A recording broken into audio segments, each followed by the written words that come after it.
देव के देव महादेव बहुत ही भोले भाले माने जाते हैं, इसलिए उनका एक नाम भोलेनाथ भी है। पौराणिक मान्यता के अनुसार भगवान शंकर को प्रसन्न करने के लिए किसी भी तरह के खास विशेष पूजन की आवश्यकता नहीं होती, क्योंकि कहा जाता है कि वह तो भोले हैं और भक्त की गई क्षणिक मात्र भक्ति से भी वह प्रसन्न हो जाते हैं। अगर आप भी शिव की भक्ति और कृपा पाना चाहते हैं तो सोमवार का व्रत करें और कथा सुनें। एक बार किसी नगर में एक साहूकार था। उसके घर में धन की कोई कमी नहीं थी, लेकिन कोई संतान न होने के कारण वह बहुत दुखी था। संतान प्राप्ति के लिए वह हर सोमवार को व्रत रखता और शिव और पूरी श्रद्धा के साथ शिव मंदिर जाकर भगवान शिव और माता पार्वती की पूजा करता था। उसकी भक्ति को देखकर एक दिन माँ पार्वती प्रसन्न होकर भगवान शिव से साहूकार की मनोकामना पूर्ण करने का निवेदन किया। पार्वती के आग्रह पर भगवान शिव ने कहा कि हे पार्वती, इस संसार में हर प्राणी को उसके कर्मों का फल मिलता है और जिसके भाग्य में जो हो उसे भोगना ही पड़ता है। लेकिन पार्वती ने साहूकार की भक्ति देखकर उसकी मनोकामना पूर्ण करने की इच्छा व्यक्त की। माता पार्वती के आग्रह पर शिवजी ने साहूकार को पुत्र प्राप्ति का वरदान तो दिया, लेकिन उन्होंने बताया कि यह बालक 12 वर्ष तक ही जीवित रहेगा।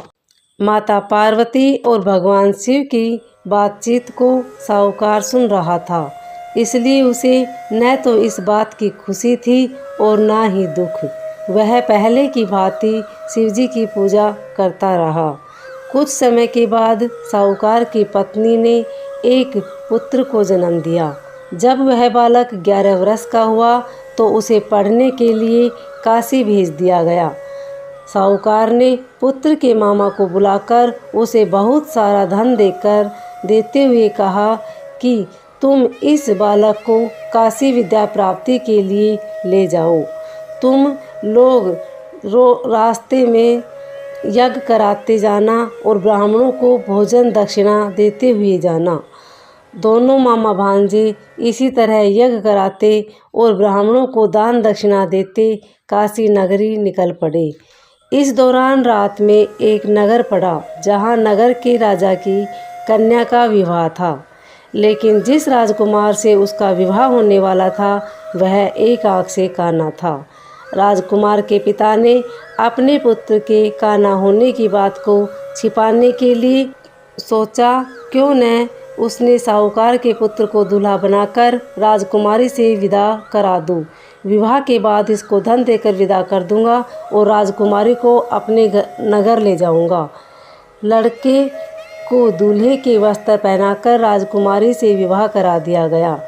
साहूकार का पुत्र ईमानदार था, उसे यह बात अच्छी नहीं लगी, इसलिए उसने अवसर पाकर राजकुमारी के दुपट्टे पर लिखा कि तुम्हारा विवाह तो मेरे साथ हुआ है, लेकिन जिस राजकुमार के संग तुम्हें भेजा जाएगा वह एक आँख से काना है, तो मैं तो काशी जी पढ़ने जा रहा हूँ।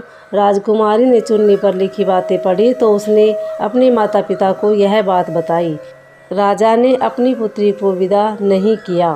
फिर बारात वापस चली गई। दूसरी ओर साहूकार का लड़का और उसका मामा काशी पहुँचे और वहाँ जाकर उन्होंने यज्ञ किया।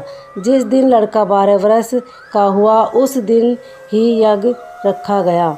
यज्ञ का आयोजन हुआ था। लड़के ने अपने मामा से कहा कि मेरी तबीयत कुछ ठीक नहीं है। मामा ने कहा कि तुम अंदर जाकर आराम कर लो। शिवजी के वरदान अनुसार कुछ ही देर में उस बालक के प्राण निकल गए। मृत भांजे को देख उसके मामा ने विलाप करना शुरू किया। संयोगवश उसी समय शिवजी और माता पार्वती उधर से जा रहे थे। पार्वती माता ने भोलेनाथ से कहा कि स्वामी, मुझे इनके रोने का स्वर सहन नहीं हो रहा है, आप इस व्यक्ति के कष्ट को अवश्य दूर करें। जब शिवजी मृत बालक के समीप गए तो वह बोले कि यह उसी साहूकार का पुत्र है जिसे मैंने 12 वर्ष की आयु का वरदान दिया था। अब इसकी आयु पूरी हो चुकी है। लेकिन मातृभाव से विभोर माता पार्वती ने कहा कि हे महादेव, आप इस बालक को और आयु देने की कृपा करें, अन्यथा इसके वियोग में इसके माता पिता भी तड़प तड़प कर मर जाएंगे। माता पार्वती के पुनः आग्रह पर भगवान शिव ने उस लड़के को जीवित होने का वरदान दिया। शिवजी की कृपा से वह लड़का जीवित हो गया। शिक्षा पूरी करके लड़का मामा के साथ अपने नगर की ओर वापस चल दिया। दोनों चलते हुए उसी नगर में पहुँचे जहाँ उसका विवाह हुआ था।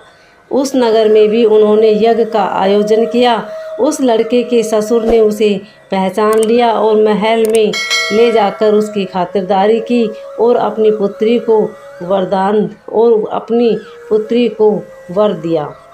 इधर साहूकार और उसकी पत्नी भूखे प्यासे रहकर बेटे की प्रतीक्षा कर रहे थे।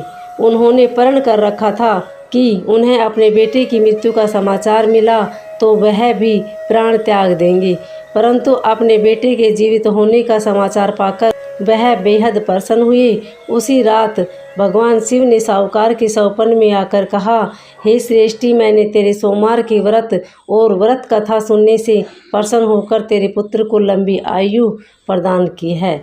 इसी प्रकार जो कोई सोमवार का व्रत करता है या कथा सुनता है और पढ़ता है, उसके सभी दुख दूर होते हैं और उनकी सभी मनोकामनाएं पूर्ण हो जाती है। उम्मीद है आपको यह कथा अच्छी लगी होगी। अगर अच्छी लगी तो वीडियो को लाइक शेयर सब्सक्राइब जरूर करें। कमेंट में ओम नमः शिवाय अवश्य लिखें। धन्यवाद।